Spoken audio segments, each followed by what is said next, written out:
Sveiki, mėlyjeji, pratęsiu šio ryto saugumo temą.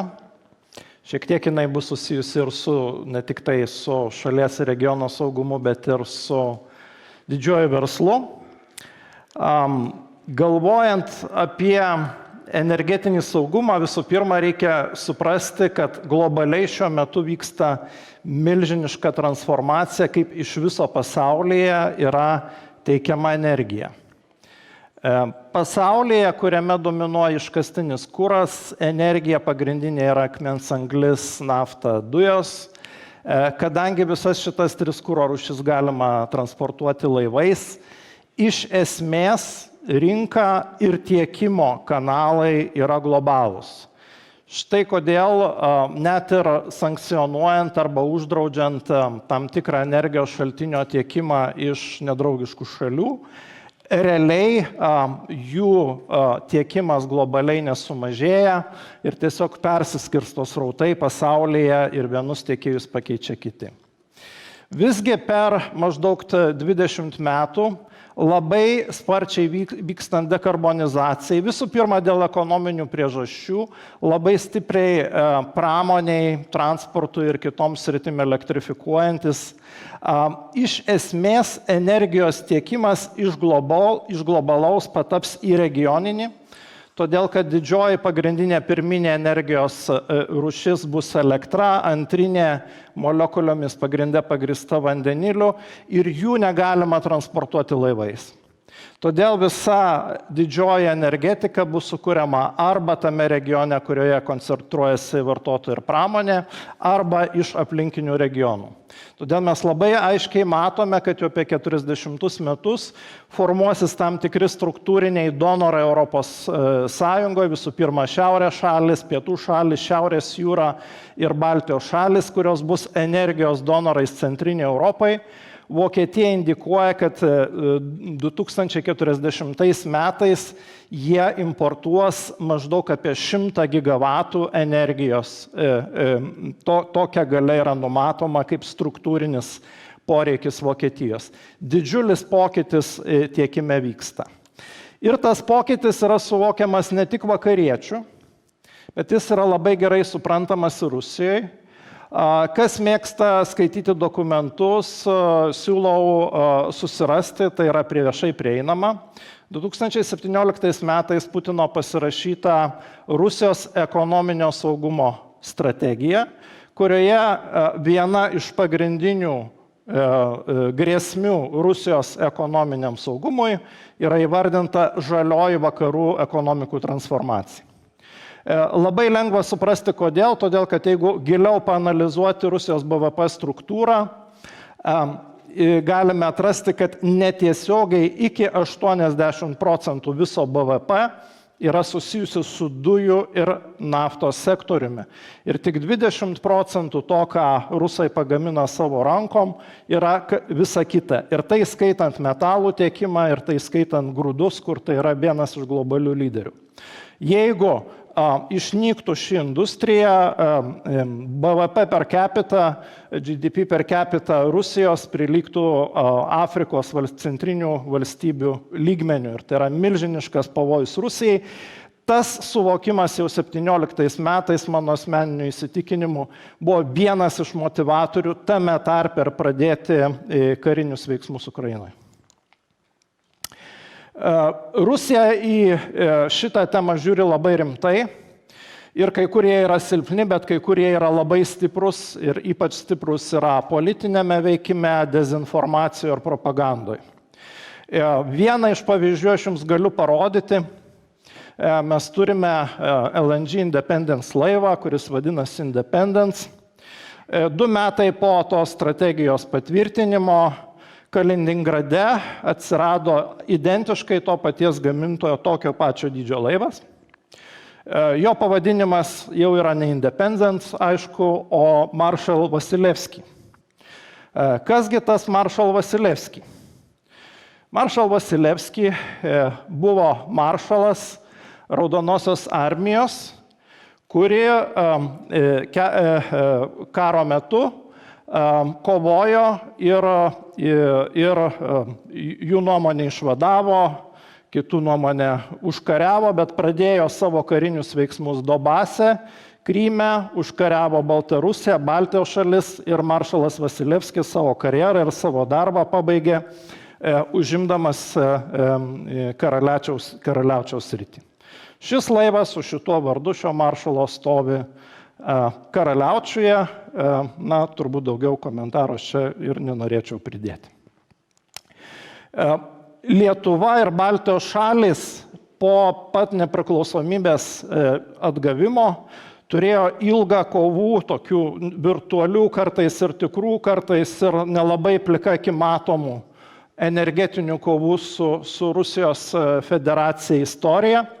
Ir aš sakyčiau, to energetinio išsivadavimo yra 3 fazės. Pirmoji fazė buvo susijusi su galimybė pateikti neturėti rusiško vamzdžio monopolio. Ir tas prasidėjo ne nuo dujų, o prasidėjo 2006 metais, kai neribotam laikui buvo uždarytas Družba naftos tiekimo vamzdis ir buvo rizika, kad Mažeikių nafta nebegalės toliau dirbti, bet Būtingės terminalas buvo perdarytas su galimybė daryti importą ir tas monopolis buvo sulaužytas. Sekantis etapas buvo LNG Independence laivo statybos ir paleidimas. Nuo to laiko tas monopolis buvo sulaužytas. Antra fazė energetinio išsivadavimo, kurią turbūt daugelis girdėjot, tai buvo integravimas į europinius tinklus ir atsijungimas nuo rusiškų tinklų.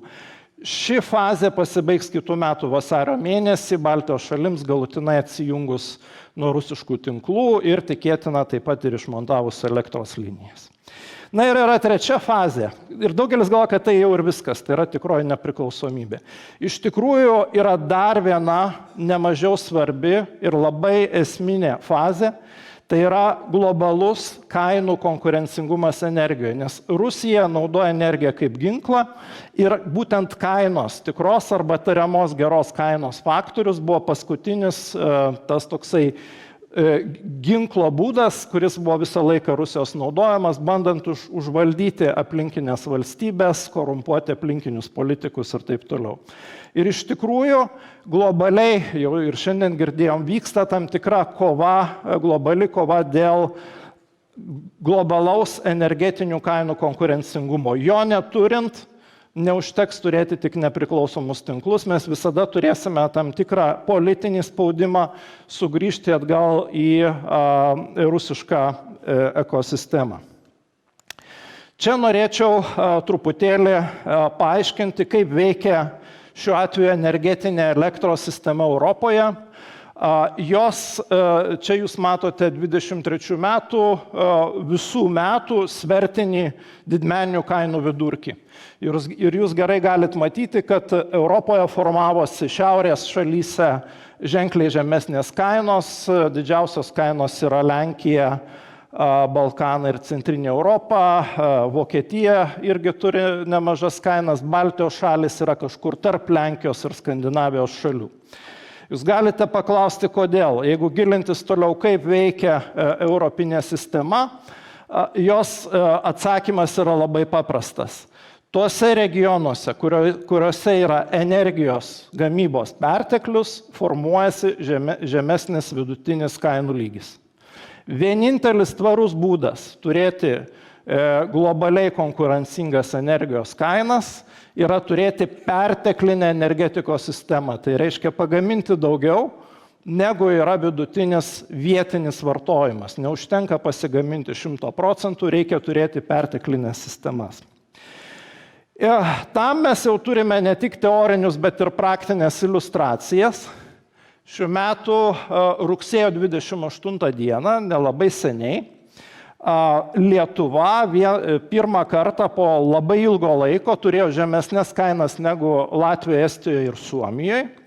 Ir tai vyko todėl, kad prieš 3 dienas mes prijungėme šiuo metu statomo didžiausio Baltijos šalyse vėjų parko pirmą etapą Kelmėje. Taip pat tai buvo šeštadienis, buvo mažas vartojimas regione ir buvo vėjinga diena. Ir Lietuva jau ne kelioms valandom, bet jau visai parai realiai demonstravo to perteklinės sistemos pavyzdį. Jis dar nebuvo labai stipriai perteklinis, bet jau mes galime net ir savo šaly matyti šituos efektus. Kodėl aš tai šneku? Šneku todėl, kad jeigu analizuotume Baltijos šalis turi unikalų potencialą, kadangi dėl mažaus pramonės ir gyventojų tankio ir didelio gamtinio resurso Baltijos šalis gali pagaminti 7 kartus daugiau energijos negu pačios vartoja. Jeigu sudėtume visą teorinį gamtinį potencialą, jis yra virš 50 gigavatų. Primenu, Vokietijai 40 metais struktūriškai reikės apie 100 gigavatų importo, tai yra, niekada mes 100% potencialo nepadarysim, bet tai yra jau ne viena ženklio procento potencialas, o labai ženklus potencialas. Mes galim 20-30% Vokietijos potencialo 3 Baltijos šalis patenkinti veikdami efektyviai. Kaip tą dalyką padaryti, nes atsinaujinanti energetika yra komplikuota, visų pirma to, kad yra nestabili ir formuojasi pastoviai tam tikri pertekliai, o kitų metų trūkumai. Yra 3 esminiai įgalintojai šitos Baltijos šalių galimybės. Visų pirma, tai intensyviai investuoti į tai vadinamą sistemos lankstumą. Didelės apimties baterijas ir ličio jonų, bet taip pat ir vandens bazės, tam, kad sugerti tą perteklinę energiją, kai mes ją padarom, ir po to atiduoti arba eksportui, kai kainos pakyla, nes nereikia eksportuoti saulės pagamintą energiją, kai visoje Europoje 0 jos kaina. Mes galim prigaminti daug atsinaujinančių ir jų nemokamai išeksportuoti. Tai neveiktų, mes turim turėti tam tikrus akumuliavimo pajėgumus. Antra dalis yra reikalingi jūriniai parkai, paaiškinsiu kodėl.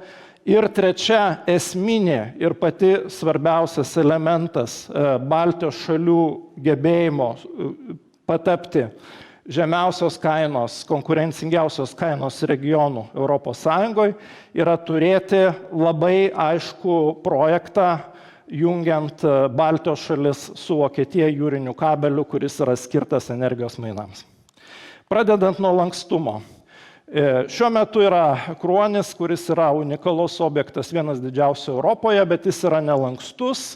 26 metais mes įdiegsime 5. bloką, kuris padarys praktiškai idealų lankstumą šito agregato. To pasekoje mes turėsime 1 gigavato dydžio hidrolankstumą. Kruonis gali dirbti 10 valandų. Reiškia, teoriškai mes sukuriam 10 gigavatvalandžių baterija talpa, kad įsivaizduot, kam tai prilyksta maždaug 200 000 vidutinių elektromobilių baterijų. Tai vat, jeigu mes sujungtume 200 000 automobilių į vieną bloką, tai vat, tokia baterija pradės veikti 26 metų gale. Antras labai svarbus elementas yra jūriniai parkai. Dažnai žmonės žino, kad tokie yra, bet nelabai visi suvokia, kokio masto tai yra investicija. Dabar mes projektuojame pirmo jūrinio parko turbinas, jų aukštis turėtų būti tarp 310–350 metrų aukščio. Lietuvos televizijos bokšto aukštis berods kažkur apie 326 metrus, reiškia viena turbina prilygsta vienam televizijos bokštui. Pirmame jūrinėme parke tokių turbinų bus 50. Kadangi Lietuvoje bus pastatyti 2 jūriniai parkai, reiškia Lietuvos vandenyse stovės 100 televizijos bokšto dydžio turbinų. Investicinė prasme tai prilygsta 20 Independence laivų. Tai yra esminis pokytis, įvyks apskritai viso regiono energetinėje sistemoje. Šie 2 parkai pagamins šiuo metu maždaug pusę visos energijos sunaudojamos Lietuvoje. Žinoma, kils vartojimas, taip pat atsiras ateityje eksporto linijos. Kodėl tai yra kritinis elementas ne tik savo dydžiu, bet dar ir labai svarbu, kad jūrinė gamyba turi visiškai kitą gamybos profilį lyginant su Žeme. Grubiai tariant, jūroje visada yra kažkiek vėjo ir mūsų tyrimai rodo, kad mūsų, ypač regione, ten, kur statome parkus, yra labai idealios sąlygos, apie 91% laiko vyks gamyba. Tam, kad tą pailiustruot, šiemet mes turėjom vieną kritinę dieną, tai buvo sausio 5 diena, kai kaina Lietuvoje ir Baltijos šalyse buvo 1,5 euro už kilovatvalandę. Tuo metu nebuvo saulės, nebuvo vėjo, bet jeigu pasižiūrėsit į žemėlapį, taip žemynė nebuvo vėjo, jūriniai daly buvo praktiškai idealios sąlygos gamybai. Ir dabar aš pereinu prie trečio elemento, kurio mano nuomonė, kuris yra pats svarbiausias dalykas Baltijos šalim po sinchronizacijos, tam, kad įgauti ir ilgalaikę energetinę nepriklausomybę, ir galingą komercinį konkurencingumą per sekančius dešimtmečius. Ir tas pats svarbiausias dalykas, svarbiausias projektas Baltijos šalims yra jūrinė jungtis į Vokietiją, jungianti 3 Baltijos šalių žemyninės atsinaujinančios energetikos ir jūrinės energetikos potencialą su Vokietija, kad galėtume dalį to 100 gigavatų poreikio iš šito regiono sėkmingai patenkinti. Vokiečių poreikis prasideda nuo 2 gigavatų ir planuojame, kad tai turėtų būti daroma tam tikrais etapais, kad pastoviai pritraukiant naujas investicijas, palendžiant naujus parkus, tas plotis to kanalo, to koridoriaus galėtų išsiplėsti iki 6 gigavatų. Kad įsivaizduot, kokios apimties tas dalykas yra, dabartinis Nordbalto jungtis su Švedija yra 0,7 gigavato. Tai yra beveik 10 kartų didesnė jungtis, ateityje turėtų jungti Lietuvą, Latviją ir Estiją su Vokietija. Ir tada per kelis dešimtmečius, jeigu mes pasižiūrėtume šito energetinės visos sistemos plėtrą ir jos potencialą, kiek investicijų gali būti ateiti į šitą regioną, tai jų visą potencialą padalinus iš investicinio potencialo jis siekia apie 150 milijardų. Niekada 100% nėra nepadaromas, bet jeigu padarysime kažką tarp 30 ir 50%, tai bus milžiniškas pokytis visam šiam regionui. Na ir pabaigiant saugumo temą, truputėlį pasikartosiu, bet nuo pat nepriklausomybės iki dabar Rusija turėjo daug ir pergalių, ypač susijusių su įvairiu politiniu chaosu, projektų atidėjimu, šalių nesusiderinimu ir kitais energetikos temoje, bet ji turėjo ir dar turės ir labai svarbių pralaimėjimų. Tai pirmas pralaimėjimas buvo Būtingė ir Independence, kuri sulaužė realiai energijos tiekimo monopolį.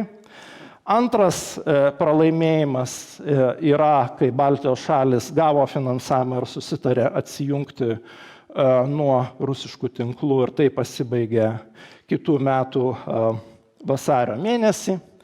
Trečias, daugeliu yra nesuprantamas, bet čia rusai labai stipriai prasileido, buvo Ignitis grupės IPO, kai regione atsirado valstybės kontroliuojama, bet milijardinės investicijas daranti žalios energetikos bendrovė. Mes dabar per metus išėjom į investicinį lygį, per metus mes investuojame 1 milijardą eurų.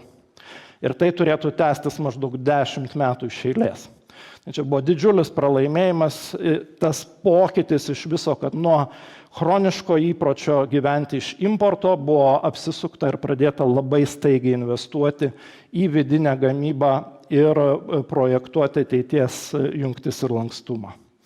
Dalykai, kurie bus ateities Rusijos pralaimėjimai, kurie jau yra prasidėję, tai yra jūrinės energetikos plėtra visame regione ir paskutinis, pats svarbiausias dalykas, kuris bus paskutinis Rusijos pralaimėjimas, tai bus būsimas kabelis į Vokietiją, kuris sukurs investicinį patrauklumą šiam regionui investuoti non-stop sekančius 20-30 metų atsinaujinančią energetiką, tai bus jūrinis milžiniškos apimties kabelis į Vokietiją. Ačiū labai.